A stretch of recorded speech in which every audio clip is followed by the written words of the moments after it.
Hello everyone, welcome to Chetan Bharat Learning and welcome back to our weekly current affairs series in which we'll cover all the important developments with respect to the field of Indian economy for your UPSC preparation. Now the period of reference for this particular video of Indian economy would be 22nd of March to 28th of March. So 22nd March से लेके 28th March तक जो important developments हुई हैं Indian economy से related वो हम आज की वीडियो में डिस्कस करेंगे. ना शुरू करने से पहले मैं आपको बता देता हूं इस हफ्ते कुछ खास इंपॉर्टेंट डेवलपमेंट्स हुई नहीं है, फिर भी कुछ ना कुछ जरूर हुआ है, इसलिए यह वीडियो इतनी ज्यादा डिटेल्ड नहीं होगी. दो तीन चीजें हुई हैं वही हम अच्छे से डिस्कस कर लेंगे. यह हफ्ता इकोनॉमी के पर्सपेक्टिव से इतना ज्यादा हैवी था नहीं. खैर फिर भी हम देख लेते हैं क्या क्या हमें कवर करना है. So let's take a look at what will we cover, what happened in this past week. सबसे पहले तो एक आर्टिकल आया था, use of bad bank to save the banking sector. वैसे अगर आपने हमारी बजट की सीरीज ध्यान से देखी है तो आपने उसमें देखा होगा गवर्नमेंट ऑफ इंडिया ने अनाउंस करा था कि वो एक बैड बैंक बनाएंगे जो जितने भी पब्लिक सेक्टर बैंक्स हैं उनके एनपीएज रिजॉल्व कर देगा. जितने भी पब्लिक सेक्टर बैंक्स की बैलेंस शीट में एनपीएज है ना, सारे साफ कर देगा, उनकी बैलेंस शीट साफ कर देगा और फिर बैंक एक नया आगाज करेंगे, नई शुरुआत करेंगे, सारे एनपीएज साफ हो जाएंगे. ठीक है, तो उसके लिए बैड बैंक बनाने की बात चल रही थी. उस पर एक आर्टिकल आया है, उसके एडवांटेजेस डिसएडवांटेजेस डिस्कस करने के लिए, तो वो हम कवर करेंगे. देन बहुत ज्यादा न्यूज में था अभी female employment and unpaid work कि इंडिया में female labour force participation rate कम क्यों है. उस पर कई रिसर्च हुई है अभी रिसेंटली, कई नए कॉजेस हमें पता चल रहे हैं कि इंडिया में female labour force participation rate बहुत ज्यादा कम क्यों है. पाकिस्तान अफगानिस्तान से भी कम है, ऐसा क्यों है. ठीक है, और एक अनपेड वर्क पे एक आर्टिकल आया, वो मैं चाहूंगा आप खुद ही पढ़ लेना, मैं आर्टिकल बता दूंगा बट नॉनदलेस मैं थोड़ा बेसिक आपको बता दूंगा उसके बारे में. खैर next issue would be issue of crypto currency holdings. अभी गवर्नमेंट ऑफ इंडिया की तरफ से, मिनिस्ट्री ऑफ कॉर्पोरेट अफेयर्स की तरफ से आया है कि जितनी भी कंपनीज हैं जो क्रिप्टो करेंसी में डील कर रही हैं उन्हें अपने क्रिप्टो करेंसी डीलिंग्स को डिस्क्लोज करना पड़ेगा. मिनिस्ट्री ऑफ कॉर्पोरेट अफेयर्स के अंडर ही ना एक होता है रजिस्ट्रार ऑफ कंपनीज. उसके हर कंपनी को ना उसके पास, हर कॉर्पोरेट हाउस को उसके पास रिटर्न फाइल करनी होती है, 3 ईयरली रिटर्न, एनुअल रिटर्न. तो उसमें हर कंपनी को अब जो वो रिटर्न फाइल करेंगे उसमें क्रिप्टो करेंसी की जितनी भी डीलिंग्स हैं उनकी सब फाइल करनी पड़ेगी. तो इससे एक नया इशू सामने आ गया, वो इशू डिस्कस करेंगे.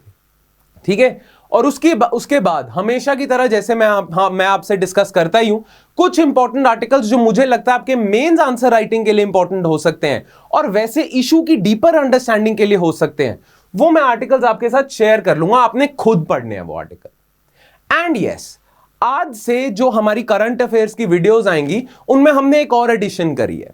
अब वो एडिशन क्या है, क्योंकि प्रीलिम्स 2021 बिल्कुल पास आ गया है तो हम हर करंट अफेयर्स की वीडियो में ना 2, 3, 4, 5 एमसीक्यूज भी डिस्कस करेंगे जो आपके उस साल के प्रीलिम्स के लिए इंपॉर्टेंट होंगे.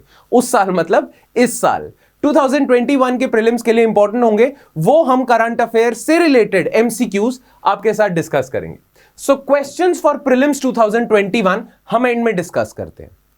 ठीक है, तो ये हर करंट अफेयर्स की वीडियो में होगा बिकॉज अब प्रीलिम्स पास आ गया तो आई वुड वांट कि आप प्री मोड में आ जाओ अब और एमसीक्यूज ज्यादा से ज्यादा प्रैक्टिस करो और करंट अफेयर्स भी एमसीक्यूज के फॉर्म में करो. क्लियर? चलो फिर बिना किसी देरी के, without further ado, let's start with the first issue which is use of bad bank to save the banking sector. ठीक है, नाउ बैड बैंक से रिलेटेड आर्टिकल आया था इंडियन एक्सप्रेस में. The name was bad bank good move. मतलब क्या है कि ये जो पर्टिकुलर आर्टिकल था ये बैड बैंक के आइडिया को बहुत ज्यादा सपोर्ट करता है. नाउ ये आर्टिकल को समझने से पहले कि बैड बैंक के फायदे क्या होंगे, बैड बैंक के नुकसान क्या होंगे, आपको पता होना चाहिए बैड बैंक है क्या. राइट, इसीलिए बिल्कुल ब्रीफ में मैं आपको बड़े रफ और वेग एग्जांपल से पर पर्टिनेंट एग्जांपल से मैं आपको समझाता हूं बैड बैंक एक्चुअली मोटे मोटे तौर पे करता क्या है. ठीक है, तो बैड बैंक के एडवांटेजेस डिसएडवांटेजेस समझने से पहले ये देख लेते हैं है क्या. सो बड़ा सिंपल सा एग्जांपल है बैड बैंक का. क्लियर? लेट्स सपोज एक बैंक है जिसने एक कंपनी को, कंपनी ए 100 रुपीज का लोन दिया हुआ है. राइट, ठीक है, 100 रुपीज का लोन दिया हुआ है, बिल्कुल ठीक है, कोई प्रॉब्लम नहीं है. प्रॉब्लम तब आती है जब ये कंपनी कह देती है कि मैं आपका लोन नहीं चुका सकता या चुका सकती, जो भी कंपनी को आप जेंडर देना चाहो। खैर, ये कंपनी कहती है कि हम लोन नहीं चुका सकते हैं, या अपने लोन की पेमेंट्स में जो रेगुलर पेमेंट्स होती हैं उसमें लेट हो जाते हैं, राइट। नाउ जब भी कभी ऐसा होगा, कोई भी कंपनी या कोई भी बोरोवर 90 डेज से ज्यादा अगर लगा देता है अपनी रेगुलर पेमेंट्स करने में, तो वो क्या हो जाएगा, उसे इस बैंक को क्लासिफाई करना पड़ेगा NPA, non performing asset, right. Now NPA इस बैंक की बैलेंस शीट में चढ़ जाएगा। इस बैंक की जो बैलेंस शीट होगी उसमें आ जाएगा कि ये कंपनी एनपीए हो चुकी है, और इसके बैंक की बैलेंस शीट थोड़ी सी खराब हो जाएगी क्योंकि एनपीए आ जाएगा ना। नाउ इस बैंक को इस एनपीए को रिजॉल्व करना है, राइट। नाउ रिजॉल्व करने के भी बहुत सारे तरीके हैं। जैसे एक तरीका, तो अगर आप हमारे इकोनॉमिक सर्वे के लेक्चर्स रेगुलरली देख रहे हो तो उसमें आपने देखा होगा अच्छे से, एक तरीका मैंने डिस्कस करा है रीस्ट्रक्चरिंग का, कि ये जो बैंक है ये इसका लोन रीस्ट्रक्चर कर देगा। रीस्ट्रक्चर जैसे बड़ा रफ सा एग्जांपल है, मान लो हर महीने की इस कंपनी की पेमेंट थी 50 रुपीज फॉर 5 ईयर्स, 5 साल के लिए इसने हर महीने 50 रुपए देने थे, पर ये कमा ही 30 रुपए रहा है, तो ये 50 रुपए इंटरेस्ट में कैसे देगा। तो बैंक पता क्या करता है, बैंक रीस्ट्रक्चर कर देता है। बैंक कहता है कि अगले 10 साल के लिए अब आपने पेमेंट करनी है, 5 नहीं 10, और हर महीने 25 रुपए देने हैं, राइट। आधी आपकी इंटरेस्ट पेमेंट कर दी, टाइम पीरियड डबल कर दिया, तो हम 100 रुपए भी रिकवर कर लेंगे और आप भी वायबल हो जाओगे, राइट। तो बैंक्स कई बार रीस्ट्रक्चरिंग कर देते हैं। पर अगर रीस्ट्रक्चरिंग से भी काम नहीं बन रहा, ये इंसान नहीं पे कर पा रहा, ये कंपनी नहीं पे कर पा रही, रीस्ट्रक्चरिंग से भी काम नहीं बन रहा, तो बैंक के पास एक ऑप्शन होता है कि इसको बैंकरप्ट डिक्लेयर करके IBC, insolvency and bankruptcy code में इसका केस ले जाए और फिर उसे रिजॉल्व करे। तो ये मोटे मोटे तौर पे 2 केसेस हैं, ये एनपीए डिक्लेयर हो गया, रीस्ट्रक्चर कर दो, या आईबीसी में ले जाओ, इंसॉल्वेंसी एंड बैंकरप्सी कोड के तहत नेशनल कंपनी लॉ ट्राइब्यूनल में ले जाओ, राइट। एक और तरीका है जिससे बैंक्स रातों रात अपनी बैलेंस शीट क्लीन कर सकते हैं विद अ स्वाइप, ठीक है, अपनी बैलेंस शीट क्लीन कर सकते हैं, एनपीए को खत्म कर सकते हैं एकदम से। वो तरीका पता क्या है, by selling these assets to an asset reconstruction company. अब एसेट रिकंस्ट्रक्शन कंपनी क्या होती है, ध्यान से सुनना।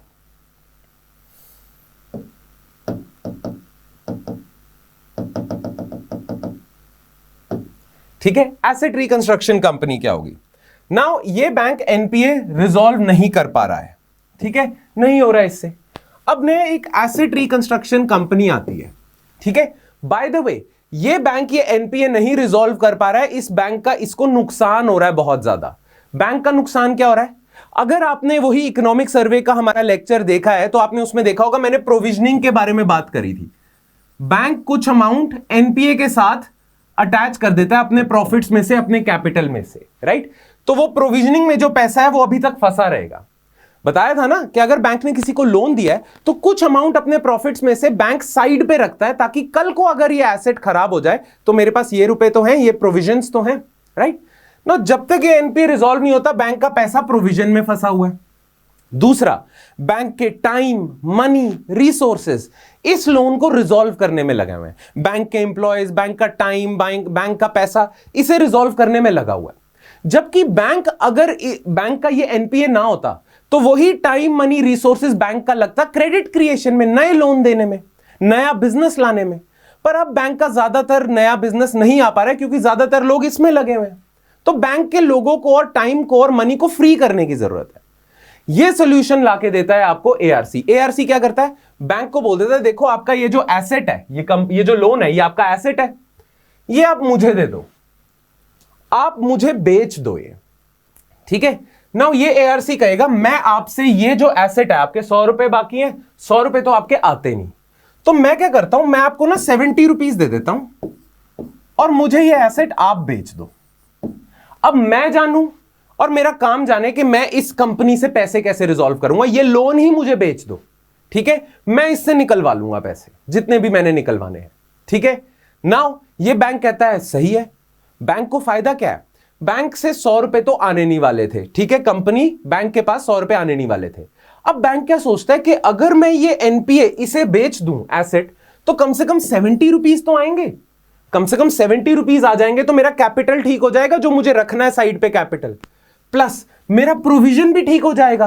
प्रोविजन कैसे ठीक हो जाएगा? ये जो अमाउंट मैंने एनपीए के साथ लॉक कर रखी है, अब ये एनपीए रिजॉल्व हो गया, तो अब मेरा प्रोविजन में जो अमाउंट मैंने रखी थी वो भी फ्री हो गया, वो भी मेरे प्रॉफिट्स और कैपिटल में आ जाएगा। तो मैं 70 रुपए में इसे बेच ही देता हूं, 70 रुपीज भी आएंगे और साथ साथ ये प्रोविजन की अमाउंट भी फ्री हो जाएगी जो लॉक्ड पड़ी हुई थी एनपीए तक। प्लस एक और फायदा, मेरी बैलेंस शीट साफ हो जाएगी। मेरी बैलेंस शीट में इतने एनपीएस थे, इससे public trust in my bank भी गिरा हुआ था, मेरे शेयर के प्राइसेस भी गिरे हुए थे। अब वो सब सही हो जाएगा जब मेरी बैलेंस शीट ठीक हो जाएगी, राइट? तो बैंक कहता है हाँ ठीक है, आप 70 रुपीज में ले लो। अब ये जो प्राइस है ना 70 रुपीज, कुछ भी हो सकता है depending on the asset. Example के तौर पे मैं बता रहा हूं कि 70 रुपए का ये एसेट रिकंस्ट्रक्शन कंपनी ये बैंक से ये लोन ले लेती है। अब ये एसेट रिकंस्ट्रक्शन कंपनी क्या करती है, इस कंपनी को उठा लेती है, कोशिश करती है कि इसे टर्न अराउंड करा जाए, इसका फाइनेंशियल टर्न अराउंड करा जाए। या तो ये एसेट रिकंस्ट्रक्शन कंपनी इसकी मैनेजमेंट चेंज करके अच्छे लोग ले आएगी कि कंपनी ठीक करो, या इस कंपनी का जो वेस्टफुल एक्सपेंडिचर है वो रोक देगी, या इस कंपनी के ऐसे ही जो एसेट्स पड़े हुए थे उन्हें बेच देगी, या इस कंपनी का 30% 40% शेयर किसी और को बेच देगी जिससे पैसा आ जाएगा, राइट? एआरसी का काम क्या होगा? एआरसी इस कंपनी को टर्न अराउंड करने की कोशिश करेगा, फाइनेंशियली इसको वायबल करने की कोशिश करेगा।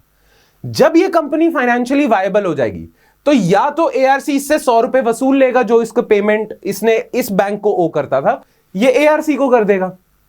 तो एआरसी ने 70 रुपए का एसेट खरीदा, 100 रुपीज इससे ले लिए, ठीक है, जो पेंडिंग था अमाउंट लोन का, और एआरसी ने 30 रुपए कमा लिए। या जब ये कंपनी फाइनेंशियली वायबल हो गई, बढ़िया हो गई, तो ये एआरसी पता क्या करेगा? जब ये कंपनी अच्छी होगी तो किसी बड़ी कंपनी को इस कंपनी को बेच देगा। मान लो ऑटोमोबाइल कंपनी थी, चल नहीं रही थी, इस एआरसी ने इसे थोड़ा सा चलता कर दिया, फाइनेंशियली वायबल कर दिया। उसके बाद ये एआरसी पता क्या करता है? इस कंपनी को उठा के टाटा मोटर्स को बेच देता है। टाटा मोटर्स पूरा खरीद लेता है, टाटा मोटर्स इसे 100 रुपए में या 90 रुपीज में खरीद लेता है, और ये एआरसी 20 रुपीज कमा लेती है, राइट? तो बैंक का भी फायदा, एआरसी का भी फायदा, विन विन सिचुएशन है, और एक झटके में इनकी बैलेंस शीट क्लियर हो जाती है, राइट? तो एआरसी एसेट रिकंस्ट्रक्शन कंपनी ये काम करती है। नाउ गवर्नमेंट ऑफ इंडिया ने पता क्या सोचा? एक बड़े लेवल की मैसिव एसेट रिकंस्ट्रक्शन कंपनी हम बनाते हैं जो पब्लिक सेक्टर बैंक्स के जितने भी एनपीएस हैं सारे टेक ओवर कर लेगी। एक एसेट रिकंस्ट्रक्शन कंपनी छोटी सी, वो तो कुछ बैंक्स के टेक ओवर करती है, राइट? एक गवर्नमेंट खुद से ही एक बड़ी एसेट रिकंस्ट्रक्शन कंपनी बनाती है जो सारे पब्लिक सेक्टर बैंक्स के सारे एनपीएस, कम से कम 2.2 लाख करोड़ के एनपीएस हैं, सब ले लेगी, ठीक है, फिर उन्हें रिजॉल्व कर देगी। उसका पॉपुलर कल्चर में, पॉपुलर पार्लेंस में उसका नाम रखा हुआ है, उस एसेट रिकंस्ट्रक्शन कंपनी जो गवर्नमेंट बनाएगी उसका नाम रखा हुआ है बैड बैंक। बैड बैंक क्यों?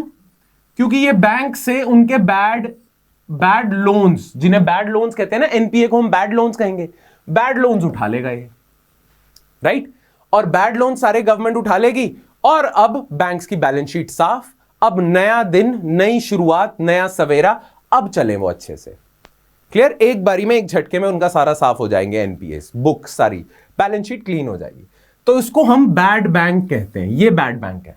नाउ बजट में अनाउंसमेंट कर दिए कि ये बैड बैंक एस्टैब्लिश होगा। नाउ ये जो आर्टिकल आया है ना, आई होप आपको बैड बैंक समझ आ गया है, राइट? मोटे मोटे तौर पे ही अगर समझ आ गया है तो भी अच्छा है, आपके लिए काफी है ना। ये जो आर्टिकल है ये कहता है बैड बैंक एक बहुत अच्छा आइडिया है। बजटरी जो ये अनाउंसमेंट हुई थी बैड बैंक एस्टैब्लिश करने की, बहुत अच्छा आइडिया है, और इससे इंडियन बैंकिंग सेक्टर सुधरेगा ही, बेटर ही होगा, राइट? तो इस आर्टिकल को देखते हैं। आई होप अब आपको एआरसी, एसेट रिकंस्ट्रक्शन कंपनी, और बैड बैंक समझ आ गया। क्लियर? चलो आगे बढ़ते हैं। नाउ अब ये आर्टिकल स्टार्ट पता है कैसे होता है? ये आर्टिकल कहता है कि जब कोविड-19 क्राइसिस स्टार्ट हुआ था ना, जब कोविड-19 आया था और जब उससे लॉकडाउन हुआ, तो ना इंडियन बैंकिंग सेक्टर को लेके बहुत सारे लोग डर गए थे कि अब इंडियन बैंकिंग सेक्टर तबाह हो जाएगा। क्यों तबाह हो जाएगा? वेल, सिंपल सी चीज है। कहा यह जा रहा था कि अब इंडिया की इकोनॉमी तहस नहस हो जाएगी, लॉकडाउन हो जाएगा। नो, बहुत सारी कंपनीज जिन्होंने लोन लिया हुआ था, अब वो कंपनीज को प्रॉफिट्स नहीं होंगे क्योंकि इकोनॉमी तो डिस्ट्रॉयड है, कहीं बिजनेस तो हो नहीं रहा। बिजनेस नहीं हो रहा तो इन कंपनीज को फायदा नहीं हो रहा, प्रॉफिट नहीं हो रहा, और अगर इन कंपनीज को फायदा नहीं हो रहा तो ये अपनी इंटरेस्ट पेमेंट्स कैसे देंगे बैंक को? कंपनीज की बैलेंस शीट खराब हो जाएगी, और जब कंपनी के पास पैसा नहीं आएगा तो वो बैंक को कैसे देंगे, राइट? तो सोचा यह जा रहा था कि इस लॉकडाउन फेज के दौरान एनपीएज, ऑलमोस्ट सारे बैंक्स के एनपीएज बहुत ज्यादा बढ़ जाएंगे और इंडिया का बैंकिंग सेक्टर वो die under this weight of NPAs. अभी अभी तो थोड़े से हालात सुधरे थे, है ना? कोविड-19 आने से पहले बैंकिंग सेक्टर को लेके हालात काफी खराब थे, हमने बात करी इकोनॉमिक सर्वे में, काफी खराब थे, पर अभी थोड़े से सुधरे थे गवर्नमेंट के स्टेप से। कोविड-19 पैंडेमिक आ गया और इससे एनपीए का बर्डन लग रहा था बढ़ेगा बहुत ज्यादा और बैंक्स डिस्ट्रॉय हो जाएंगे, पर ऐसा हुआ नहीं। आज जब हम देखें तो हमें पता चलता है बैंक्स डिस्ट्रॉय नहीं हुए। As a matter of fact NPA का बर्डन भी बहुत ज्यादा बढ़ा नहीं। उसके बहुत सारे कारण हो सकते हैं। आरबीआई ने लोन मोरेटोरियम लगा दिया था कि जो कंपनीज हैं उन्हें पेमेंट्स करने की जरूरत नहीं है, कुछ टाइम तक वो अपनी पेमेंट्स ना करें, और बहुत सारे स्टेप्स लिए थे गवर्नमेंट और आरबीआई ने। पर उन स्टेप्स की वजह से रेगुलेटरी फोरबेरेंस, हमने इकोनॉमिक सर्वे के चैप्टर में बात करी है, तो आरबीआई के रेगुलेटरी फोरबेरेंस वगैरह से इतना बुरा हाल हुआ नहीं बैंक्स का। पर फिर भी इंडिया का बैंकिंग सेक्टर लग रहा था कि फिर भी तबाह हो जाएगा चाहे रेगुलेटरी फोरबेरेंस हो, फिर भी ऐसा नहीं हुआ। इनफैक्ट एविडेंस क्या सामने आया? सामने यह आया कि जब भी कभी एनपीएस बढ़ते हैं ना, तो बैंक्स के पास रीस्ट्रक्चरिंग की रिक्वेस्ट बढ़ जाती है। हमने बात करी थी ना, एनपीए को आप रीस्ट्रक्चरिंग से रिजॉल्व कर सकते हो, तो कंपनीज रीस्ट्रक्चरिंग की रिक्वेस्ट देती हैं। पर पता है हमने क्या पाया कोविड-19 लॉकडाउन के दौरान? कि lower number of restructuring request I. Banks के पास बहुत ज्यादा, जितना हम सोच रहे थे उतना लेवल की रीस्ट्रक्चरिंग की रिक्वेस्ट नहीं आई। मतलब कंपनीज किसी तरह अपनी सिचुएशन संभाल रही थी due to various support by RBI और government. Then higher provision coverage ratios being maintained by banks, because Indian banking sector crisis से गुजर रहा था लॉकडाउन होने से कई साल पहले, तो आरबीआई और गवर्नमेंट काफी ज्यादा अब विजिलेंट हो गई थी। उन्होंने बैंक्स को स्ट्रिक्टली बोल दिया था कि आपको ज्यादा प्रोविजंस मेंटेन करके रखने हैं अगेंस्ट एनपीएस। तो इस बार जब कोविड-19 लॉकडाउन हुआ तो बैंक्स ने अपने ऑलरेडी एग्जिस्टिंग एनपीएस और बहुत सारे जो भी एसेट्स थे उनके खिलाफ ठीक ठाक प्रोविजन रखे हुए थे।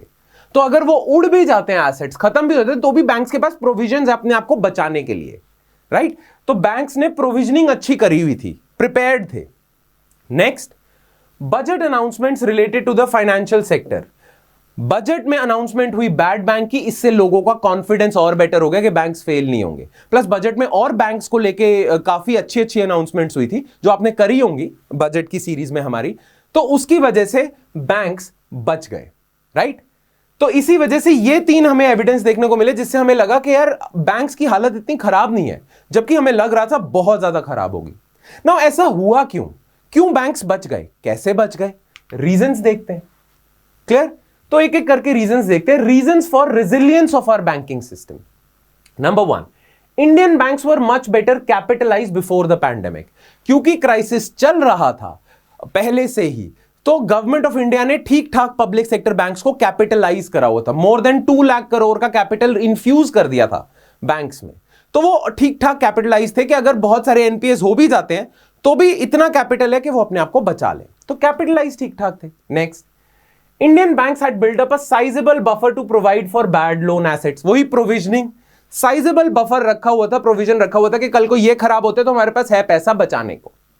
नेक्स्ट, कहा यह जाता है कि आपकी जो मिडिल क्लास है ना, एशियन कंट्रीज में खासकर, वो बढ़ती जा रही है ना। मिडिल क्लास बढ़ने से क्या होता है, आपकी जो पॉपुलेशन है उसकी इनकम्स बढ़ती जा रही हैं, लोगों के पास इनकम बढ़ती जा रही है। कई सालों से हम देख रहे हैं एशिया में स्पेसिफिकली, राइट? डेवलप्ड कंट्रीज में तो थी, बट डेवलपिंग कंट्रीज और एशियन इकोनॉमीज में डिस्पोजेबल इनकम बढ़ती जा रही है। अब लोगों के पास जब पैसा ज्यादा आएगा तो their demand for financial services in general and banking services in particular बढ़ेगी, राइट? पैसा आ रहा है ना लोगों के पास, अब उसे कहीं तो अरेंज करना है, बैंक्स की डिमांड बढ़ेगी, राइट? नाउ बैंकिंग सर्विसेज की डिमांड बढ़ने के कारण बैंक्स के पास बहुत ज्यादा बिजनेस आ रहा है, तो इसी वजह से बैंक्स अपने आप को बचा पा रहे क्योंकि बिजनेस बहुत आ रहा है ना उनके पास, राइट? तो एक तो ये है। Then Indian banks and RBI brought about financial discipline much before the pandemic. पहले से ही बैंक्स को डिसिप्लिन करने के लिए आरबीआई और गवर्नमेंट हरकत में आ गई थी, जो हम बात कर ही रहे हैं। To make borrowers realize that timely payments of interest and installments were necessary and that any breach would affect their ratings and pricing of loans. ठीक है, तो एक तो ये पहले से हम मुस्तैद हो गए थे। And last, prudent monetary management, regulatory forbearance लेके आया आरबीआई, आरबीआई की तरफ से मॉनेटरी पॉलिसी मैनेजमेंट अच्छी की गई, गवर्नमेंट की तरफ से सपोर्ट दिया गया, इस वजह से बैंक्स बच गए। इतना बुरा हाल नहीं हुआ जितना एक्सपेक्टेड था, राइट? अब ये सारा कॉन्टेक्स्ट हमें पता है। अब हम बात करते हैं बैड बैंक्स की, कि इंडियन बैंकिंग सेक्टर बच गया किसी तरह, अब इसे उभारने की जरूरत है, बेटर करने की जरूरत है। सिर्फ बचे रहने पे नहीं छोड़ सकते, बेटर करने की जरूरत है। और वो कैसे हो सकता है? बैड बैंक से। नाउ बैड बैंक्स कैसे करेंगे? गवर्नमेंट ऑफ इंडिया ने अनाउंस करा था बजट में कि हम एक बैड बैंक बनाएंगे जो होगा एसेट रिकंस्ट्रक्शन कंपनी कम एसेट मैनेजमेंट कंपनी। ठीक है ना? एसेट रिकंस्ट्रक्शन कंपनी आपको पता है, ये जो बैड बैंक होगा ये होगा एआरसी कम एएमसी। नाउ एआरसी क्या करेगा? एआरसी वाला विंग क्या करेगा इस बैड बैंक का? ये सारे बैंक्स के बैलेंस शीट से एनपीएस परचेज कर लेगा। और एसेट मैनेजमेंट कंपनी क्या करेगी? ये इन एनपीएस को रिजॉल्व करने की कोशिश करेगी। तो एक विंग खरीद लेगा पब्लिक सेक्टर बैंक से, और दूसरा विंग इन खरीदे हुए एसेट्स को मैनेज करेगा ताकि इनसे हम कैसे वैल्यू रिकवर कर सके, राइट? तो ये होगा। इसी के तहत गवर्नमेंट ने बनाने की सोची है नेशनल एसेट रिकंस्ट्रक्शन कंपनी एक, और नेशनल एसेट मैनेजमेंट कंपनी। एक प्रोफेशनल टीम इनको हेड करेगी, प्रोफेशनल इंडिपेंडेंट बोर्ड होगा, इंडिपेंडेंस दी जाएगी ताकि गवर्नमेंट इंटरफेरेंस कम से कम हो और फाइनेंशियल और टेक्निकल कॉम्पिटेंस ज्यादा हो। क्लियर? तो ये करा जा रहा है। नाउ बैड बैंक बनाने के फायदे क्या होंगे? अभी हम थोड़ी सी बात कर चुके हैं जब मैं आपको बैड बैंक का एग्जांपल बता रहा था कि बैंक्स को फायदे क्या होते हैं बैड बैंक एआरसी के, एसेट रिकंस्ट्रक्शन कंपनी के। Freeing up of banks capital, bank की कैपिटल फंसी हुई है अभी। एनपीए को बैक करने के लिए आपने कुछ अपने प्रॉफिट्स में से प्रोविजंस रखे हुए हैं, प्रोविजनिंग करी हुई है, और वो प्रोविजंस वहीं पड़े रहेंगे जब तक ये एनपीए फ्री नहीं होता। जब आप इस एनपीए को बेच दोगे, अपनी बैलेंस शीट से स्ट्राइक ऑफ कर दोगे, तो ये प्रोविजंस अब आपके पास वापस आ जाएंगे, आपकी कैपिटल में आ जाएंगे, राइट? तो ये प्रोविजंस फ्री अप हो जाएंगे। तो freeing up of banks capital which is crucial for sound financial management. After all banks को ये बफर और कैपिटल चाहिए ना, तो एक तो प्रोविजन से फायदा हो जाएगा, दूसरा फायदा कहां से होगा भाई? जब ये एनपीएस अपने बेचेंगे तो कुछ पैसे भी तो मिलेंगे, वो पैसे भी तो कैपिटल में ऐड होंगे। तो बैंक्स के पास अच्छी खासी कैपिटल आ जाएगी जिससे वो अपने ऑपरेशंस और बैंकिंग सर्विसेज एक्सपैंड कर पाएंगे, ज्यादा प्रॉफिटेबल हो पाएंगे, राइट? और जब बैंक्स के पास कैपिटल ज्यादा होगा तो पब्लिक ट्रस्ट इन बैंकिंग भी बढ़ेगा। पब्लिक ट्रस्ट इन बैंकिंग बहुत ज्यादा जरूरी है। क्यों? आप उस बैंक की बैंकिंग सर्विस नहीं लेना चाहते जो फेल होने वाला है, आप उस बैंक के पास जाना चाहते हो, उस बैंक में डिपॉजिट करना चाहते हो जो सही चल रहा है। तो जितना बैंक आपका ज्यादा कैपिटल करेगा, ज्यादा उसका पब्लिक ट्रस्ट होगा, उतने ही demand for that particular banks banking services would be more. उस बैंक के पास ज्यादा बिजनेस आएगा क्योंकि पब्लिक ट्रस्ट बढ़ गया ना, right? So the banks capital would get freed up through following ways. कैसे फ्री अप होगी बैंक की कैपिटल? एक तो लोन प्रोविजन फ्री हो जाएंगे, और फिर रिसीट्स भी तो मिलेंगी। जब आप एनपीए बेच दोगे तो पैसा भी तो मिलेगा, तो इन दोनों से आपको फ्री अप हो जाएगी आपकी capital. Increase in capital would generate public trust in the banking system, और ये बेटर है। दूसरा, this will free up the banks management from loan recovery and allow them to focus towards credit creation. ये हम बात कर चुके हैं। बैंक का टाइम, मनी, रिसोर्सेज लगा हुआ था रिकवरी में, वो बैंक का कोर फंक्शन नहीं है। बैंक का कोर फंक्शन है क्रेडिट क्रिएट करना, लोगों को देना, बिजनेस देना, राइट? अब बैंक के लोग वहां से फ्री अप हो जाएंगे रिकवरी से और अपना कोर फंक्शंस परफॉर्म कर पाएंगे, बैंक और प्रॉफिटेबल होगा, ज्यादा बिजनेस लेके आएगा। तो ये फायदे हैं, ठीक है? तो बैड बैंक आपके बैंकिंग सिचुएशन को और अच्छा कर देगा। पर अभी भी लोग सोच रहे हैं कि ये जो स्कीम है बैड बैंक की, पेपर पे तो अच्छी लग रही है, फिर भी इसके सामने प्रैक्टिकल टर्म्स में, रियल टर्म्स में कुछ चैलेंजेस आ सकते हैं, ठीक है? तो इसे अच्छे से इंप्लीमेंट करना जरूरी है। अब वो चैलेंजेस क्या आ सकते हैं? एक, ये इतने सारे एनपीए परचेज करने के लिए पैसा भी तो चाहिए, वो पैसा कहां से लाओगे? वो एक चैलेंज है गवर्नमेंट के सामने। Mobilising funds for buying bad assets, और ये चैलेंज क्यों है? ऑलरेडी गवर्नमेंट का फिस्कल डेफिसिट एक्सपैंड कर चुका है, राइट? काफी ज्यादा है, गवर्नमेंट और खर्चे नहीं बढ़ा सकती। पर गवर्नमेंट पता क्या कह रही है कि गवर्नमेंट ना बहुत सारे इन्वेस्टर्स को केटर करेगी, बहुत सारे इन्वेस्टर्स को बुलाएगी और बोलेगी कि आप इन्वेस्ट कर दो इसमें। तो गवर्नमेंट अपना पैसा डालने के बजाय बहुत सारे इन्वेस्टर्स के थ्रू पैसा डालेगी इस बैड बैंक में, तो पैसा बच जाएगा। खैर, ये एक चैलेंज है। देन ये जो एसेट रिकंस्ट्रक्शन कंपनी कम एएमसी होगी, एसेट मैनेजमेंट कंपनी, ये जो बैड बैंक होगा, इसकी अगर मैनेजमेंट अच्छी नहीं हुई ना तो गवर्नमेंट ऐसे ही एक और पंगा उठा लेगी। मैनेजमेंट अच्छी होनी चाहिए, इंडिपेंडेंट होनी चाहिए, बढ़िया होनी चाहिए, ताकि ये जो बैड एसेट्स हैं जो खरीद लिए जाएंगे ये रिजॉल्व अच्छे से हो सके। तो good governance and independence of asset management company. Then pricing of bad assets, ये जो एनपीएस आप खरीदोगे किस प्राइस पे खरीदोगे, कैसे खरीदोगे, वो नेगोशिएशंस भी तो होंगी, उन नेगोशिएशंस में काफी टाइम लग सकता है कि किस प्राइस पे आप एनपीए खरीदो, तो वो एक चैलेंज हो सकता है। ठीक है, दूसरी चीज, बहुत सारे ये लोग मानते हैं कि बैड बैंक बनाने की जरूरत नहीं है क्योंकि ऑलरेडी गवर्नमेंट ने more than 2 lakh crore capital दे चुकी है पब्लिक सेक्टर बैंक्स को कोविड-19 आने से पहले, ऑलरेडी उन्हें रिकैपिटलाइज कर चुकी है। तो ये जो बैंक्स हैं ये अपने लोन्स एनपीएस राइट ऑफ कर दें कि इनके पास ऑलरेडी कैपिटल आ चुका है। पर ये भी ठीक वो नहीं है, बैंक्स को अभी भी सपोर्ट की जरूरत है। तो हम ये नहीं कह सकते कि ऑलरेडी हम दे चुके हैं 2.6 लाख करोड़ दे चुके हैं और नहीं दे रहे, ये नहीं कह सकते। एंड लास्ट, मॉरल हैजर्ड, ये रघुराम राजन ने बोला है, कह रहे जब आप बैंक्स को बचाते रह जाओगे ना ऐसे कि कोई नहीं एनपीए हो गया, कोई बात नहीं, रिजॉल्व हो जाएगा, पैसे मिल जाएंगे, प्रोविजन बच जाएंगे, बिक जाएगा एआरसी को, जब आप बैंक को ऐसा रास्ता दिखाते हो ना तो बैंक्स अपनी लेंडिंग प्रैक्टिस अच्छी नहीं करते, बैंक्स रिस्क अपना कम नहीं करते। पहले भी हम कर चुके हैं इकोनॉमिक सर्वे में कि जितना बैंक रिस्की लेंडिंग करते हैं इंटरेस्ट अच्छा मिलता है। तो बैंक रिस्की प्रैक्टिसेस छोड़ते नहीं है क्योंकि उन्हें पता है कि अगर रिस्क नहीं, मतलब अगर नुकसान भी हो गया तो भी बैड बैंक के थ्रू हम बच जाएंगे, राइट। तो बैंक्स अपनी प्रैक्टिसेस अच्छी नहीं करते, तो आप ये अच्छा ट्रेंड नहीं सेट कर रहे। ये एक वो है, एक लग रहा है डर एक चीज से जो रघुराम राजन ने पॉइंट आउट करा है, मॉरल हैजर्ड, कि आप ये आदत नहीं बना सकते कि आप करो बेकार लेंडिंग, बैड बैंक आपको बचा देगा। खैर, फिर भी इसका मतलब ये नहीं है, आपने अपने आंसर्स में भी नहीं लिखना कि बैड बैंक अच्छा सजेशन नहीं है, बहुत अच्छा सजेशन है। तो हम वे फॉरवर्ड में क्या कहेंगे, यही सब, ये आप अपने नोट्स में भी देख सकते हो। वे फॉरवर्ड में क्या कह रहे हैं कि ये जो एएमसी बनेगी इसे प्राइवेट ओनरशिप में ज्यादा रखना, ठीक है, इन्वेस्टर्स का पैसा ज्यादा लेके आना, इंडिपेंडेंस रखना बोर्ड की, ये एएमसी गुड गवर्नेंस फॉलो करे। और जो मेन चीज है ना वो पता क्या है, बैंक्स इस क्राइसिस से गुजर रहे हैं, तो इस क्राइसिस से बैंक्स को बचाने का तरीका है बैड बैंक, पर यह शॉर्ट टर्म सॉल्यूशन है। लॉन्ग टर्म में यह क्राइसिस रिपीट ना हो, इसके लिए आपको बैंक्स की ही गवर्नेंस अच्छी करनी पड़ेगी ताकि वो रिस्की लेंडिंग कम करे, तो उस पर रिफॉर्म्स लेने पड़ेंगे। बैड बैंक के साथ साथ बैंकिंग गवर्नेंस रिफॉर्म्स साथ साथ चलाने पड़ेंगे आपको। Clear, make sense? ठीक है, तो यह था हमारा सारा इशू। ऑलराइट, चलो फिर ये हो गया हमारा बैड बैंक वाला। अब हम नेक्स्ट इशू पे जंप करते हैं। नाउ नेक्स्ट इशू है हमारा female employment and unpaid work. Now इससे रिलेटेड 2 आर्टिकल्स है क्योंकि इस इशू को आप 2 पार्ट्स में डिवाइड कर सकते हो। एक ये है कि इंडिया में female labour force participation rate बहुत ज्यादा कम है। इवन अफगानिस्तान, पाकिस्तान हमसे थोड़ा बेटर परफॉर्म करते हैं, नेपाल वगैरह हमसे बेटर परफॉर्म करते हैं in terms of female labour force participation rate. अब ये लेबर फोर्स पार्टिसिपेशन रेट क्या होता है अभी डिस्कस करते हैं, ठीक है।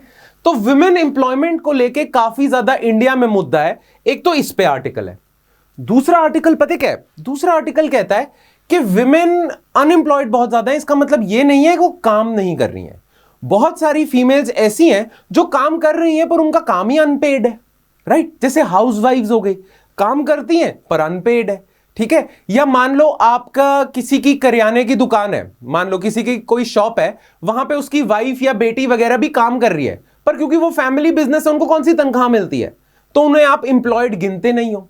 किसी का खेत है, वहां पे हस्बैंड वाइफ दोनों काम कर रहे हैं ना, वाइफ भी काम कर रही है पर लैंड हस्बैंड के नाम पे है, तो फीमेल तो अनएम्प्लॉयड ही गिनी जाती है, लेबर फोर्स में पार्टिसिपेटेड नहीं गिनी जाती, और अनपेड वर्क है उसका, वो डिपेंडेंट है अपने हस्बैंड पे। तो ये अनपेड वर्क को कैसे ट्रीट किया जाए उस पे हिंदू में एक आर्टिकल आया था। इस पे हम ज्यादा डिस्कशन नहीं करेंगे क्योंकि ये एस्से राइटिंग वगैरह पे ज्यादा फोकस्ड है। इससे आपकी एस्से राइटिंग बेटर हो सकती है कि अनपेड वर्क, हाउसवाइफ्स को हम कैसे कॉम्पनसेट कर सकते हैं। तो ये इकोनॉमी के लिए इतना ज्यादा इंपॉर्टेंट नहीं है, फिर भी मैं चाहूंगा इस आर्टिकल को आप पढ़ जरूर लेना, बेटर ही होगी आपकी अंडरस्टैंडिंग इस इशू से रिलेटेड, अनपेड वर्क से रिलेटेड, और एस्से राइटिंग और मेंस आंसर राइटिंग में फायदा हो सकता है। हम ज्यादा फोकस करेंगे इस पे कि इंडिया में female labour force participation rate इतनी ज्यादा कम क्यों है, क्यों इंडिया में बहुत ज्यादा कम है। ऑलमोस्ट सारी कंट्रीज इंडिया से बेटर परफॉर्म करती हैं, ठीक है, ऐसा क्यों है। नाउ ये आर्टिकल ना कुछ नए रीजंस को एक्सप्लोर करेगा।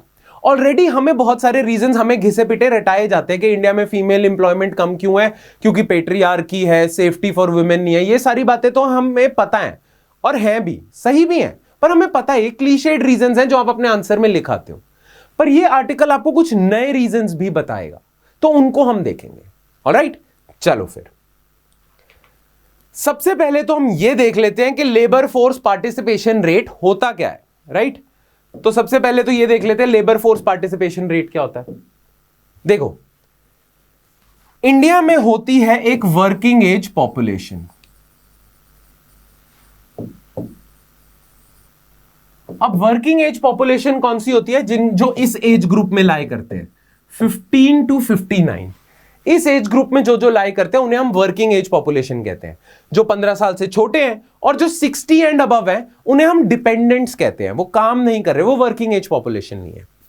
नाउ इस वर्किंग एज पॉपुलेशन में से कितने परसेंटेज लोग काम करना चाहते हैं? उन्हें मिल रहा है काम या नहीं मिल रहा, वो अलग डिबेट है। पर कितने लोग लेबर फोर्स में पार्टिसिपेट करना चाहते हैं, काम करना चाहते हैं, उस परसेंटेज को हम कहते हैं लेबर फोर्स पार्टिसिपेशन रेट। यानी कि वर्किंग एज पॉपुलेशन 15 से 59 के एज ग्रुप में जो पॉपुलेशन है वो आप डिनोमिनेटर में रखते हो और न्यूमरेटर में रखते हो कितने इंप्लॉयड हैं और कितने अनएम्प्लॉयड हैं। ये वो लोग हैं, ये दोनों इंप्लॉयड प्लस अनएम्प्लॉयड वो लोग हैं जो दोनों काम करना चाहते हैं।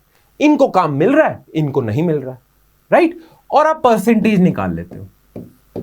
ठीक है, तो परसेंटेज लेट्स सपोज आ गई 50। इसका मतलब क्या है कि अगर आपकी वर्किंग एज पॉपुलेशन में 100 लोग हैं तो सिर्फ 50 लोग काम करना चाहते हैं। 50 लोग तो काम भी नहीं करना चाहते। वो कौन से लोग हो सकते हैं? जैसे बहुत सारे लोग हैं जिनके पास मान लो रेंटेड प्रॉपर्टी बहुत ज्यादा है, वो कहीं जॉब ही नहीं करे, कहीं काम ही नहीं करे, रेंट ही बहुत आ रहा है।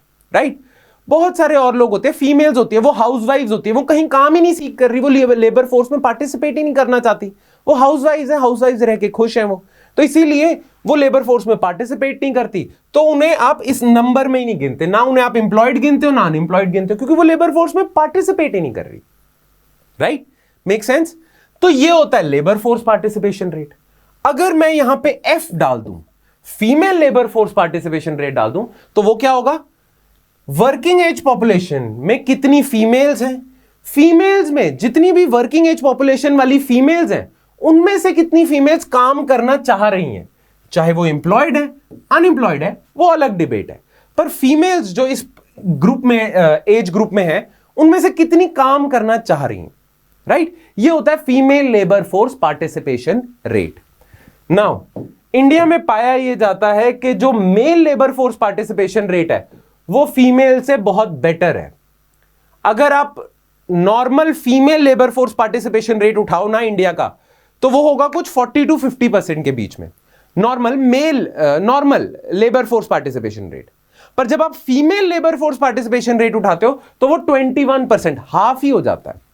दैट मीन्स इंडिया में फीमेल्स बहुत कम काम करती हैं और बहुत कम लेबर फोर्स में पार्टिसिपेट करना चाहती हैं। इंडिया का female labour force participation rate is very poor, 21% के आसपास है। ये बहुत ज्यादा कम है। इसका मतलब पता है क्या है? 21% FLFPR का मतलब है 79% women do not even seek work, काम ही नहीं करना चाह रही। बहुत सारे रीजंस होते हैं, उन्हें पता ही है पहले से कि काम मिलना नहीं, तो वो सीक भी नहीं करती। Right, countries with which India typically compares itself, जैसे चाइना, यूएस, इंडोनेशिया, बांग्लादेश, वो तो हमसे कहीं आगे हैं इसमें female labour force participation rate में। India's 21% female labor force participation rate is not even half the global average. Global average है 47%, इंडिया उसका आधा भी नहीं है। India's FLFPR is worse than countries like Somalia, Afghanistan, Pakistan, इनसे भी कम है। बहुत शर्म की बात है। राइट, नाउ ये देखो आप, ये मैंने आपके नोट्स में ही ग्राफ्स शेयर किए होंगे कि इंडिया, स्वीडन कितना ऊपर है, सऊदी अरेबिया इंडिया से ऊपर है, बांग्लादेश ऊपर है, चाइना, यूएस सब ऊपर है इंडिया से, पर इंडिया कितना नीचे है। ये ब्लू वाली लाइन इंडिया की है। प्लस ये भी अगर आप देखोगे तो पाकिस्तान, अभी अगर इसमें नहीं दिख रहा है वीडियो में तो नोट्स में आप देख लेना, पाकिस्तान, सोमालिया, अफगानिस्तान बेटर है इंडिया से। इंडिया इतना कम है। ये रेड वाला इंडिया का labour force participation rate. Now इसकी वजह क्या है, इसके रीजंस क्या है?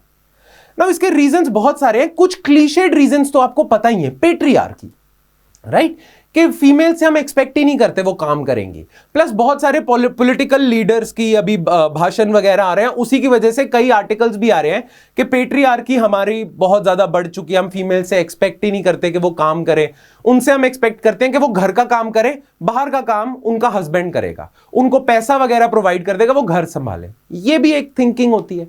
तो ये तो है reason, patriarchy is one of the biggest reason. पर और भी रीजंस हैं जो जनरली हमें नहीं पता और हम अपने आंसर्स में यूज नहीं करते, ठीक है। नई रिसर्च सामने आई है और वो बताती है और क्या रीजंस हैं। Reasons for low FLFPR in India. अभी रिसेंटली एक किसी ने पेपर पब्लिश करा है, अश्विनी देशपांडे जी ने, उनका नाम था paid work, unpaid work and domestic chores, why are so many Indian women out of the labour force. Now इन्होंने ना दो मेजर कारण बताए हैं कि इंडिया में ये जो नंबर है FLFPR का, ये इतना कम क्यों है। पेट्रियार्की वगैरह तो कारण है, पर ये इतना नंबर कम क्यों है ना। दो कारण वो पता क्या बताती हैं।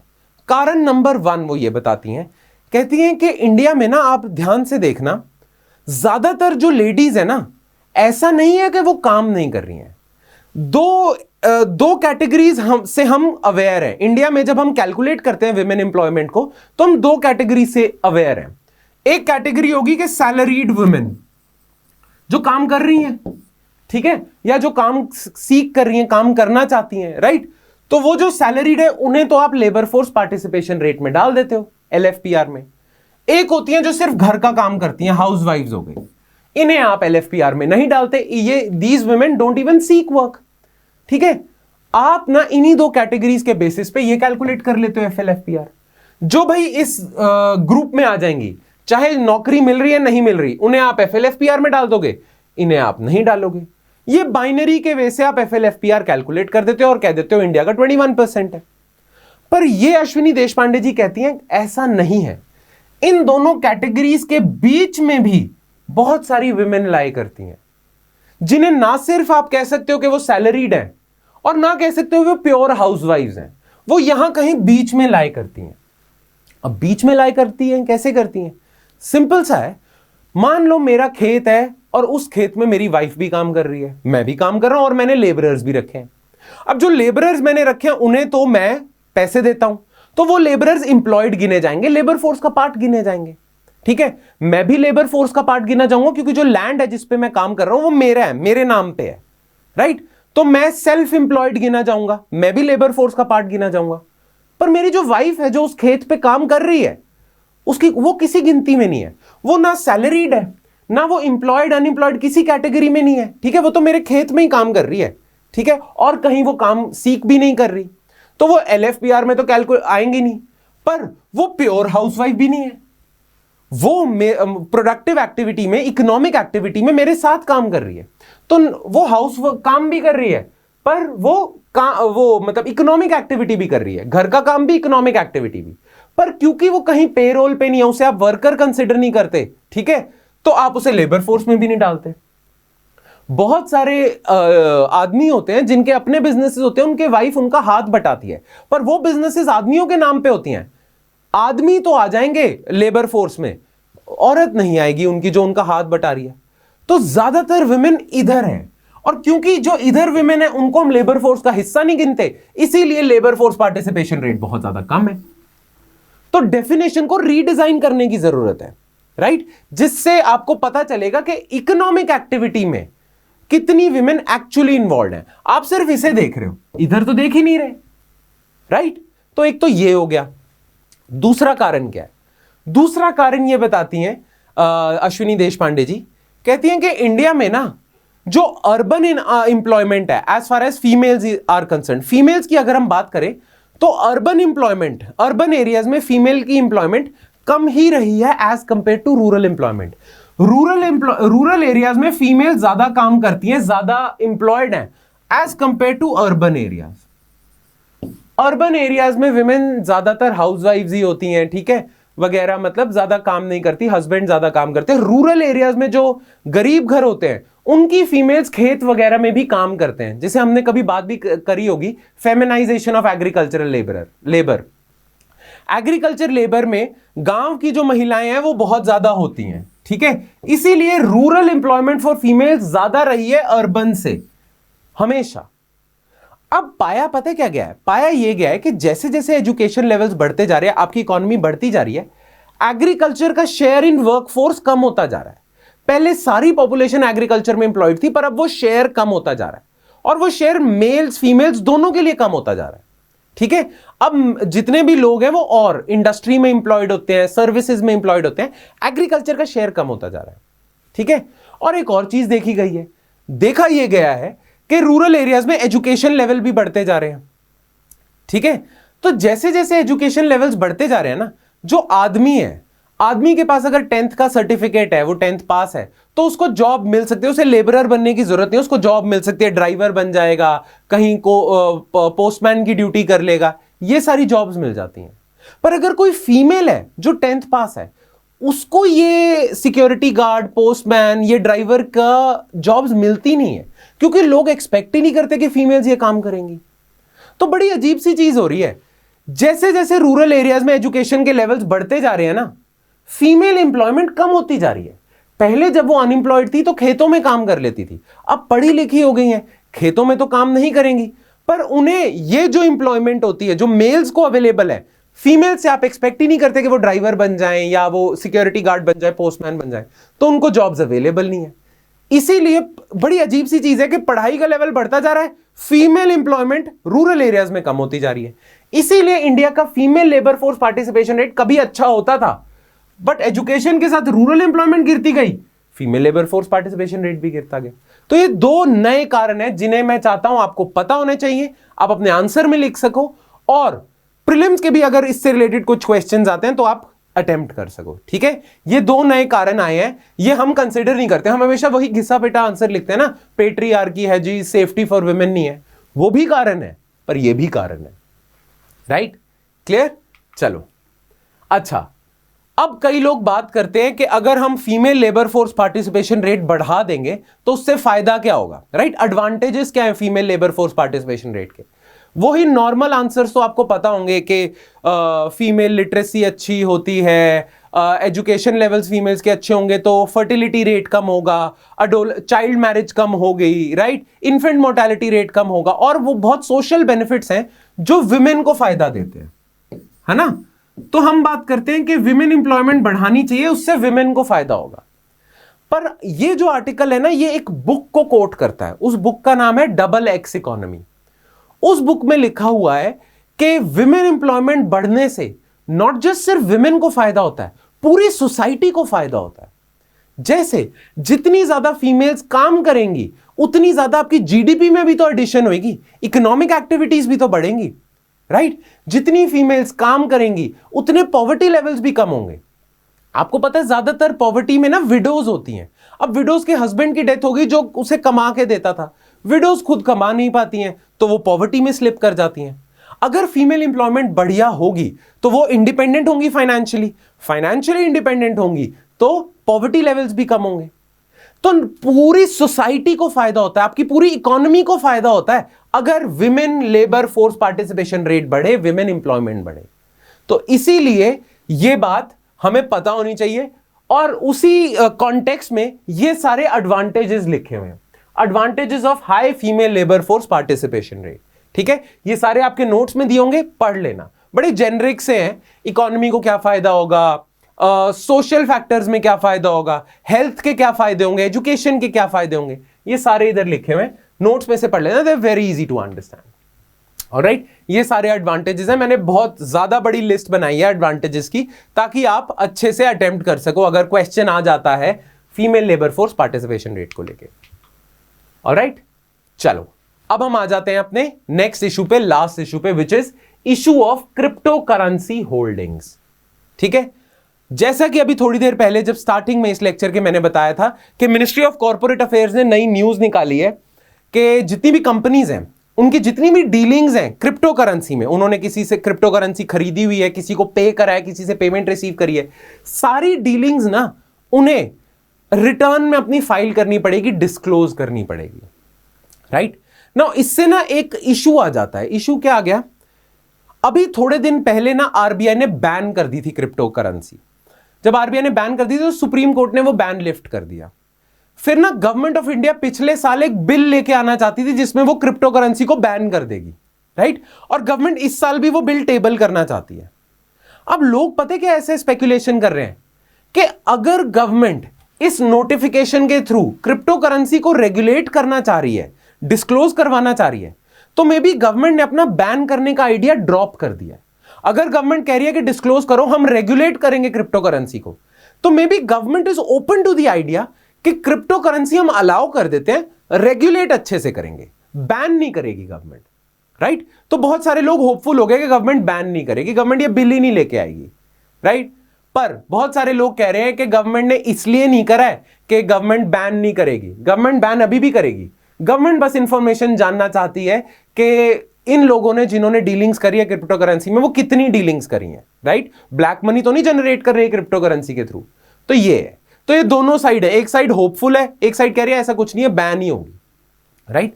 तो ये इशू है, ठीक है। The Corporate Affairs Ministry has announced companies will have to disclose any holding or dealings in cryptocurrency or virtual currencies in their financial statements. ठीक है, तो इससे अनुमान क्या लगाया जा रहा है कि गवर्नमेंट एक्सेप्ट कर लेगी क्रिप्टो करेंसी को, पर उसे रेगुलेट करेगी, तो बैन नहीं लगाएगी, राइट।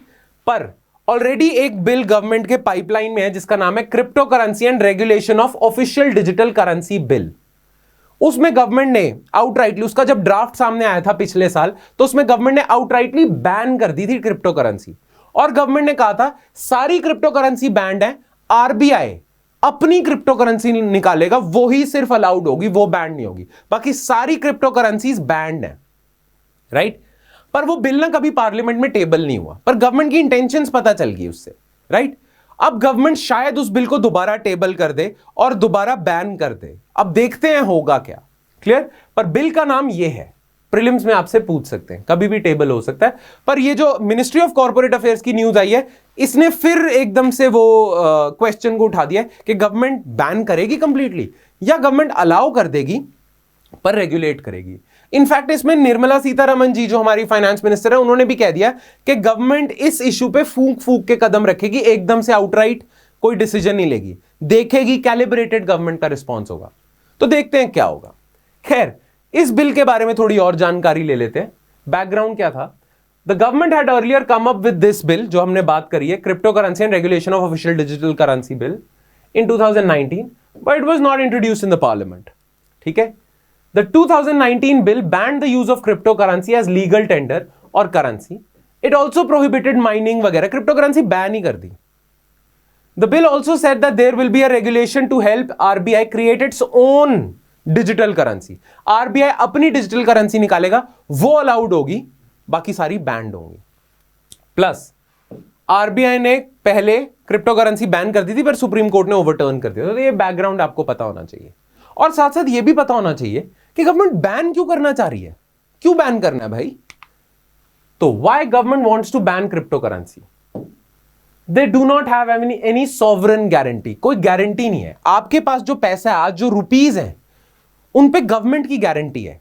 अगर आपको कल को कोई ग्रीवेंस होता है, कोई एक्सेप्ट नहीं करता आपके रुपीज, तो आप गवर्नमेंट के पास जा सकते हो, गवर्नमेंट को बोल सकते हो ये आपकी गारंटी थी कि ये एक्सेप्ट होंगे, कुछ और दो जो एक्सेप्ट होगा मुझे इसके बदले, राइट। सॉवरेन गारंटी है ना, गवर्नमेंट की गारंटी है। क्रिप्टो करेंसीज पे ऐसा कुछ नहीं है, तो कंज्यूमर्स को नुकसान हो सकता है अगर ये करेंसी प्रेवलेंट हो जाए।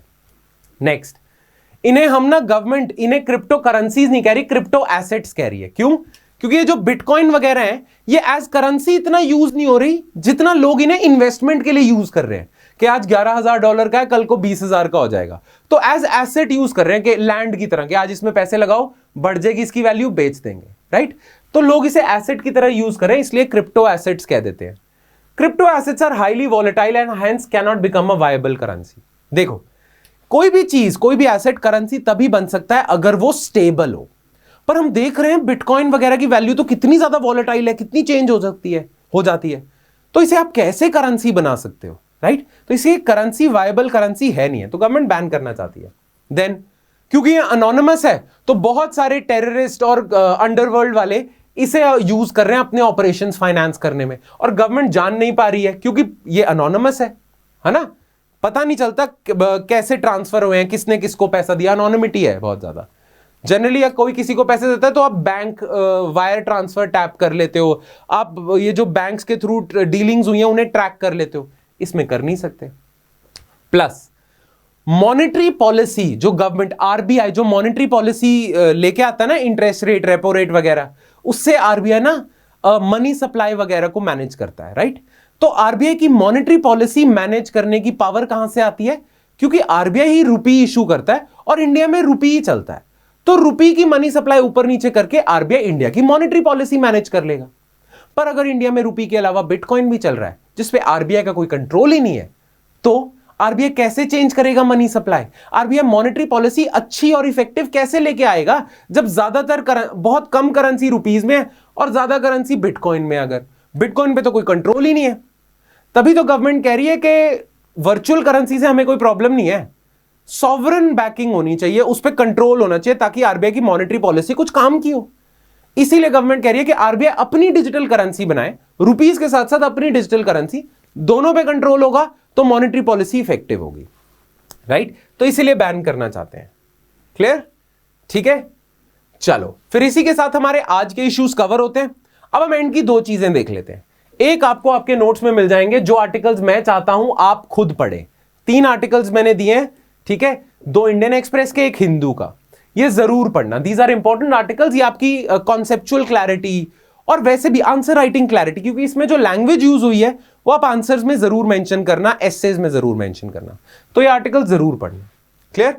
और अब से लेके प्रीलिम्स 2021 तक हम हर करंट अफेयर्स की वीडियो में क्वेश्चंस डिस्कस करेंगे, एमसीक्यूज डिस्कस करेंगे, ताकि आपकी एमसीक्यू प्रैक्टिस भी बढ़ जाए।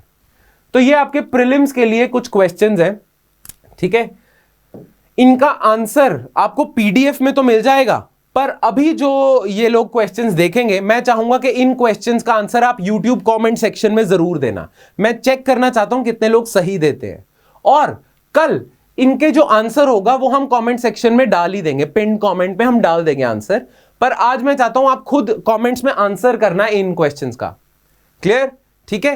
पीडीएफ में इनका आंसर ऑलरेडी अवेलेबल होगा। So I will read these questions for you. आपने इनका आंसर करना है, कमेंट सेक्शन में लिखना, ठीक है, 2 क्वेश्चंस, और पीडीएफ में जब आप देखोगे तो आपको मिल ही जाएगा। क्लियर? चलो, consider the following statements with respect to labour force participation rate. 1, it reveals that proportion of working age population that includes both employed and unemployed। मतलब लेबर फोर्स पार्टिसिपेशन रेट में जो लेबर फोर्स है उसमें employed unemployed दोनों included है। Number 2, female labour force participation rate in India is one of the lowest in the world. ये दूसरी statement है। Women working in the agricultural fields of their family are included in the labor force। जो हम labour force participation rate calculate करते हैं उसमें वो ladies जो अपने हस्बैंड्स की एग्रीकल्चरल फील्ड्स में काम कर रही हैं, अपने फादर हस्बैंड्स की, क्या उन्हें भी लेबर फोर्स में इंक्लूड करा जाता है? ये स्टेटमेंट 3 है। ये स्टेटमेंट कहती है कि करा जाता है। नाउ कौन सी स्टेटमेंट्स करेक्ट है? Which of the above statements are correct? Option A only 1 and 2, option B only 2 and 3, option C only 1 and 3, and last all of the above. ठीक है। Next, Which of the following statements regarding zero coupon bonds is incorrect? News में आया था, हमने discuss नहीं करा क्योंकि prelims के लिए ही न्यूज थी, इस पे कोई प्रॉपर आर्टिकल नहीं आया था, तो इसीलिए मैंने एमसीक्यू फॉर्म में कवर कर दिया। जीरो कूपन बॉन्ड्स के बारे में कौन सी स्टेटमेंट इनकरेक्ट है? ए, these bonds are generally issued at deep discounts and the tenure on these bonds is generally long term.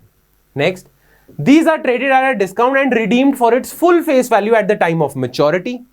C, interest payments on these bonds are made annually and not semi-annually. ये, and last, it can be issued by both government entities and corporation. ये 4 option है, तो दोनों के answer आपने लिखने हैं, ठीक है, बाकी पीडीएफ में आंसर की मिल जाएगी। ऑलराइट, चलो इसी के साथ हमारे इकोनॉमी के करंट अफेयर्स खत्म होते हैं। That's it from my side guys. I hope some of your concepts got cleared in this video, और अगर फिर भी कोई डाउट है तो please write your doubts in the comment section below, and you can send us your doubts through WhatsApp, email, and all the other avenues that we have made available for you. All right, so that's it from my side guys. I'll see you next time with more stuff. Thank you.